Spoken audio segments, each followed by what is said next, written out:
Java for beginners এর 14তম বাংলা টিউটোরিয়ালে আপনাদের সবাইকে স্বাগত জানাচ্ছি। আমি মতিউর রহমান। আজকের পর্বে আমরা আলোচনা করব জাভার অ্যারে নিয়ে।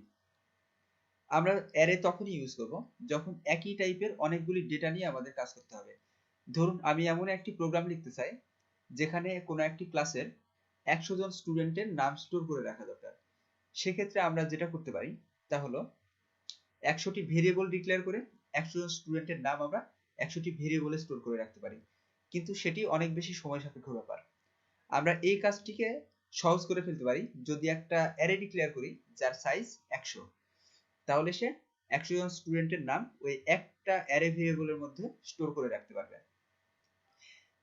তো অ্যারে ডিক্লেয়ারের ক্ষেত্রে আমাদের একটা জিনিস মাথায় রাখতে হবে, তা হলো আমরা যদি একটা 10 সাইজের অ্যারে ডিক্লেয়ার করি তাহলে সে প্রথমে 0 পজিশন থেকে তার ভ্যালু স্টোর করে রাখা শুরু করবে।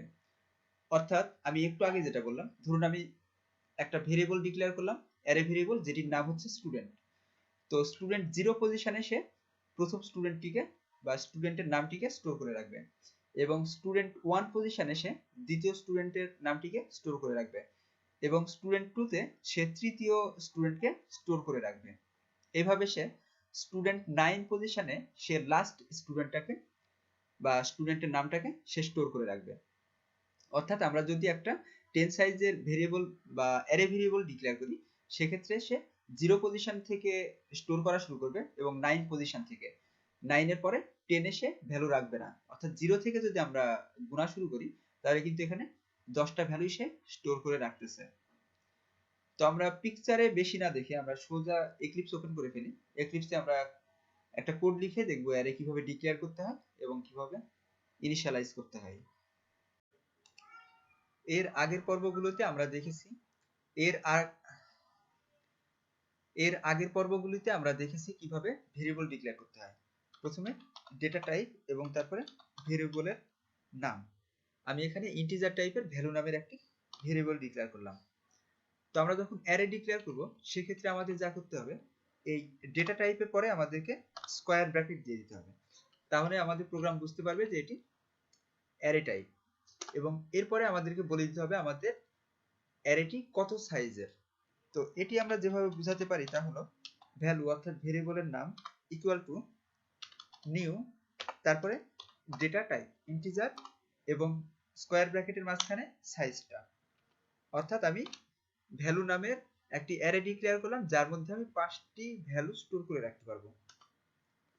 তো এখন আমি এই ভ্যালুর মধ্যে যদি ডেটা স্টোর করে রাখতে চাই সেটা যেভাবে করতে পারবো তা হলো প্রথমে ভ্যালু বা ভেরিয়েবলের নামটি এবং তারপরে স্কোয়ার ব্র্যাকেটের মাঝখানে পজিশন। আমি আগেই বলে দিয়েছিলাম যখন আমরা অ্যারে ডিক্লেয়ার করব তখন 0 পজিশন থেকে সে ডেটা স্টোর করে রাখা শুরু করবে।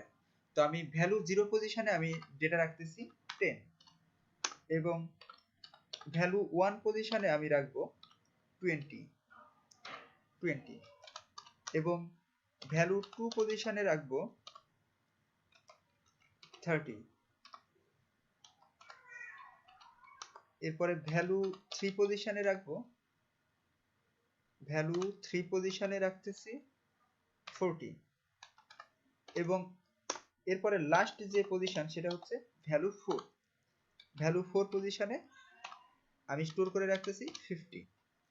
তাহলে আমি 5 সাইজের ভ্যালু নামের একটি অ্যারে ডিক্লেয়ার করেছিলাম যার প্রথম ভ্যালুটা আমি স্টোর করে রেখেছিলাম ভ্যালু 0 পজিশনে যার মান হচ্ছে 10, এবং এইভাবে 1 পজিশনে রাখছিলাম 20, 2 পজিশনে 30, এভাবে 4 পজিশনে 50, এবং আমার টোটাল ভ্যালু স্টোর করে রাখা হয়েছে 1 2 3 4 5, মানে 5টাই আমি স্টোর করে রাখতে পারছি।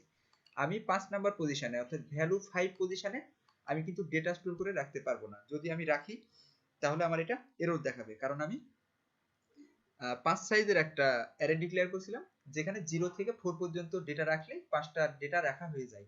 যদি আমি 5 পজিশনে রাখি তাহলে আমার ডেটা সাইজ দাঁড়াচ্ছে 6। তো আমরা এখন দেখি যে আমরা এই যে স্টোর করে রাখলাম ভ্যালুগুলো এগুলো কি আসলেই আছে কিনা। তো আমি প্রিন্ট করে দেখব system dot out dot print line, এবং প্রথমে আমি প্রিন্ট করতে চাই ভ্যালু 0 পজিশনের যেই মানটা আছে সেটি আমাকে প্রিন্ট করে দেখাবে। তো আমি একটু রান করি, 10 প্রিন্ট করে দেখাইছে। এখন আমি 1 এবং 2 পজিশনে যে ভ্যালুগুলি আছে সেগুলিও আমি প্রিন্ট করে দেখব। 1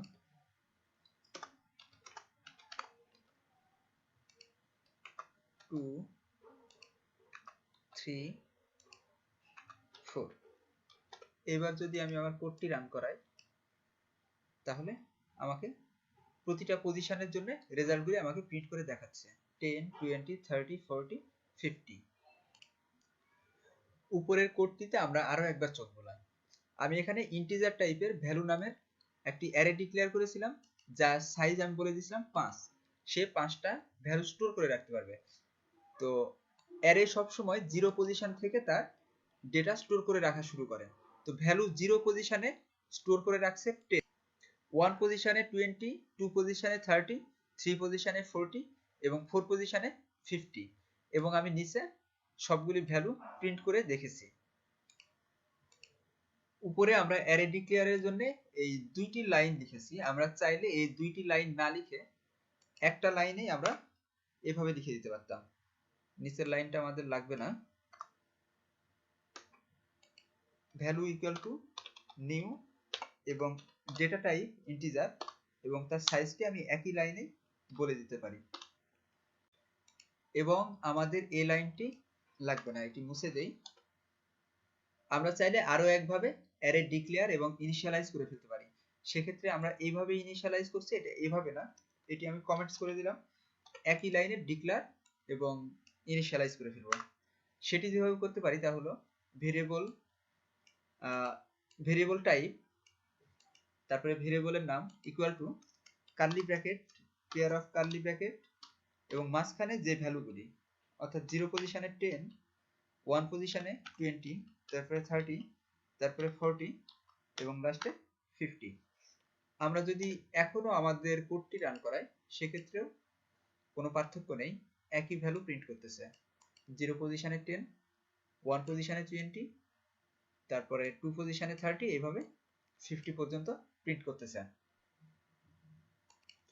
তো এইভাবে যদি আমরা অ্যারে ডিক্লেয়ার করি সেক্ষেত্রে আমাদের অ্যারে সাইজ কত এটা বলে দিতে হবে না, কারণ আমরা একই লাইনে যখন আমরা অ্যারেটা ডিক্লেয়ার করতেছি সেই সাথে একই সাথে আমরা কতগুলি ডেটা স্টোর করে রাখবে সেটা কিন্তু আমরা লিখে দিচ্ছি।